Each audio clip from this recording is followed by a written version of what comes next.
Hi folks, welcome back to the second part of my video. If you remember at the end of the last video, I was attacking this pawn here, but he had moved his pawn from a3 to a4, and I guess he had missed this attack here. So I go ahead and take that pawn, and now I'm actually in a good position. I'm at like minus 3.86 is my computer score from the engine, and he's got a lot of pawns hanging here and here. They're both aided by the queen at the moment. They're supported by the queen, but if the queen ever moves, this is going to be hanging, this is going to be hanging. So he's in a really difficult position at the moment. So he starts a counter play. He plays rook from b1 to b6, and he's eyeing the base of my pawn chain. I attack the base of his pawn chain, he's attacking the base of my pawn chain, and I play the only move I can at the moment, which is rook from f8 to d8. But right now I need to sort out my back rank here. If you see that the rooks aren't connected, the bishop is just in the way, and this rook especially is in a vulnerable place. The queen can at some point have an attack on him from somewhere, and he just doesn't have any squares to go to, so it's really trapped. So I need to make a plan to get my bishop out and connect the rooks and somehow support my pawn chain here. So at this point, after I play rook to d8, supporting the rook to d6, he plays rook to e1 just to kick my queen off. I think he has other plans later on, but first he's kicking my queen off. So I play queen e4 to f5. I had a couple of choices. I could have played here, and later on I regretted the decision. If I played here, for example, and checked him, I could have still brought my bishop over and developed my bishop and connected my rooks. But at this point, I don't know what I was thinking, but when I have a chance of a check, when there's like an exposed check line, sometimes I like to preserve that so that I can spring a trap. I can spring, a quick check somewhere. Let's say they're attacking me, and let's say where I place my queen this time, instead of placing it here and putting it check under right away, if I place my queen here and let's say some developments happen, whatever, suddenly I can, let's say the piece is hanging somewhere like here, then I can quickly give a check and just win the material. So you've seen that before when I did it, when I checked him on this long diagonal and won that pawn here. Something like that. So I played for this move my queen from e4 to f5 just to preserve this square for a future check when I need it, but this was a bad move, and it's shown in the next couple of moves. So he moves his queen d1 to b3, and his idea is to just get it more active. Right now he's completely trapped by this. His queen is doing nothing, so he's gonna like somehow move into this area and start attacking, all my pieces, and especially the base of my pawn chain. And now now after he's done this, this is when I decide, okay, I shouldn't have put it here. I need to connect my rooks. I need to get my bishop out. So I played queen from f5 to f4, checking the king. And when he moves, I move my bishop out. Now at least these guys are connected. It's a little bit better. And I also have this one tactic which I saw, and this is the basis of my second trap that I'll play. And that's that if I take this, bishop on f5 captures this pawn on h3. If he then takes it with, okay, I need to, let's say there's a super move like this. Let's say he does this and I do this, I can take the knight. That way, I've exchanged a knight for a bishop, but I've also gained a pawn in the process, and I've completely destroyed the king's defenses. But obviously the problem now is that the queen is defending this square here. So I kept this guy here in my head, knowing that at some point this might be possible. If the queen moves away, this tactic here where I take the pawn here with my bishop, and he loses the support for his knight, and I take it. I know it's in the table somewhere, so I keep that in mind. And in the next move, he plays queen from b3 to a3, and now I know what he's trying. He's eyeing this guy here, like the pawn, the base of my pawn chain, and now he's got two guys attacking that. I don't really have a great way to defend it anyway, but I also laid the second trap because if you remember, I want him to move his queen away from this rank here, the third rank, because that's the way I can attack the structure here with my bishop and my queen. So what I did was I played what looks kind of like a waiting move, but at the same time it's something that I'm strengthening this pawn with. You know, this was the only pawn that was supporting this pawn. Now by moving this pawn here from f7 to f6, I'm strengthening the pawn chain. It looks like a legit move because I don't want him to know that there's a trap coming. It looks like a legit move. It's strengthening this pawn chain here, and it allows me to play my trap. And the trap being, once he plays d6, I capture. So he's taken rook b6 to d6. I capture with rook d8 to d6, and he captures with his queen. And now this guy is again in a really dangerous position. This is not a position I should take lightly, but it does take the queen away from this rank, and my trap has worked. My trap, I use this pawn here to lure the queen away from that diagonal, and I go ahead and take bishop on f5 takes h3, the pawn in h3. Now he's got two choices. One choice is, well, not two choices, but one of his choices is to go ahead in my plan, take, and now he's in a really bad position because he's completely vulnerable.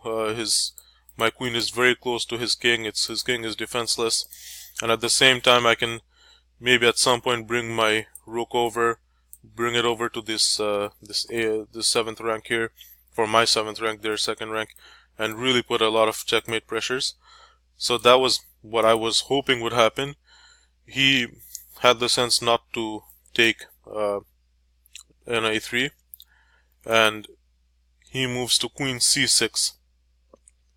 And what he's doing is he's attacking my rook here, and at the same time maybe he can swing back to the defense here. He's opening his queen up, so it's a pretty good move. And in fact, it did have me worried for a bit. So what I did was I moved rook a8 to c8. It's got the support of my bishop, and I'm kind of kicking him away from this file, and that allows me to get my rook into these areas, because this is a rook. This whole rank is a rank that I'm eyeing for putting my it's called a 7th rank invasion, and if my rook is over here, there's a lot of checkmate threats, especially with the king, the queen, and the bishop so close to the king. So I place this here to knock the queen off.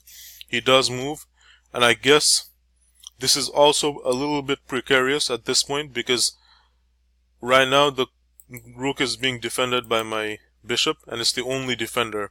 So if they remove the defender, for example by taking it with the pawn, even if I, let's say, take this and do some other moves here, I'm leaving my rook exposed, and he can actually take it and check, and now he's got a tempo on me because he's checked me, and I could get into really big trouble. So I almost immediately push my rook up to the 7th rank for me. So it's rook c8 to c2, and now there's a lot of pressure on this pawn here. Even if he takes, you know, I can get to checkmate. Like I can check here once he moves, checkmate. You know, this is just completely opening him up. So he does what I think is probably the most sensible thing. He brings his queen back to defend this very vulnerable square, but it's actually not sensible. I think he loses a. I don't know if the chess engine rates us as the best move. Let me see. Rook to r2. Okay, so according to the chess engine, the best move is rook to r2. So if he moves it here, he is defending the 7th file. He's being supported by the queen. That really does look for the best move. I didn't see it, and neither did he. So he just puts his queen back. I think he felt safer having such a powerful piece around. It's gonna support a lot of It's supporting everything right now, because before it was all a little bit disjointed, things were hanging. Now the queen's back. This is actually the move that I think I would find, but you know, obviously computers are way better. And I go ahead and fork the king and the queen, and he takes, and takes. So even though I've lost a bishop and a rook for a queen, which technically points wise is 8 points versus 9 points, it seems very similar, but I've always noticed, especially with amateurs, that a rook and a minor piece is no match for a queen. Even 2 rooks, which are technically 10 points, I've always found is no match for a queen, because a queen can do everything by itself, whereas these pieces, they need to support each other and are very vulnerable to forks and, you know, other attacks by the queen when they're not together, when they're not close by each other. So for me, this is a really good scenario, and I'm eyeing a lot of options now. A very obvious option would have been this. If you remembered what I said about when a king is exposed, you know, it's really easy to pick up other pieces, because in this case, let's say the rook wasn't there. Let's say the rook was here and my queen was here. I could have checked him here, and when he moved his king, I could have picked up his rook, supposing it was here. In this case, obviously, you know, he can move his king here. I can't really take it, but and of course the knight is protecting this square. So what I did was, I'm still looking to do this move. I'm still wanting to check this move and see what I can do. So I push e4 to knock this knight away, because at this point I can't even play my knight here, play my queen here, because the knight is defending it. I push the knight away, and the knight doesn't have that many squares either. He can't go here. He can't go here. He can't go here. I'm gonna take this. He can go there, but you know, it really cramps his position. He can't go here. I'm gonna take this. He can't go here, because after I check, you'll see what happens, because that is where he goes. He thinks that it's his only safe spot because the queen's not able to take it at the moment. But I just go ahead and check anyways, and now I'm forking the knight and the rook and the king. And you know, there's nothing really to do. If he plays the rook here, you know, I'm gonna take the knight. If he moves the knight, I'm gonna take the... Well, actually, he can't move the knight because he has to safeguard his king. If he safeguards his king, I'm just gonna take the knight instead. So it's pretty hopeless. He goes ahead and moves his knight. I think he thinks that, okay, since it's being protected by the rook, he's blocking the check. Maybe it's gonna work out, but I guess he just simply didn't see that I can just take the rook. And at this point, he resigned the game, and that was the end of it. So it was a pretty good performance from me after a string of losses. And what I liked about this game, as I said before, are the traps that I played. Traps like when I picked up this piece here, you know, I just laid this guy out to die. Played a sneaky move that looks at the same time pretty plausible. You know, got him to take the trap, and then I used it to break open the king side, and which is eventually what led to the victory. And obviously there's that trap right at the beginning, out here, where I played this move, and I just knew he's gonna play this. This is what all amateurs would play, and after he played it, I used the exposed king to win this. And then later on, I expanded my queen through this general region here. It's a lot of space here, and then, you know, I brought my rook up through this space here as well, this entire corridor here. So I was pretty pleased with this performance, and I hope you learned something too.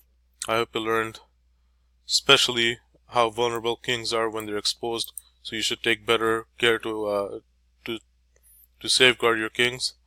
And yeah, I hope you learned something. I'll see you in the next game. Thank you.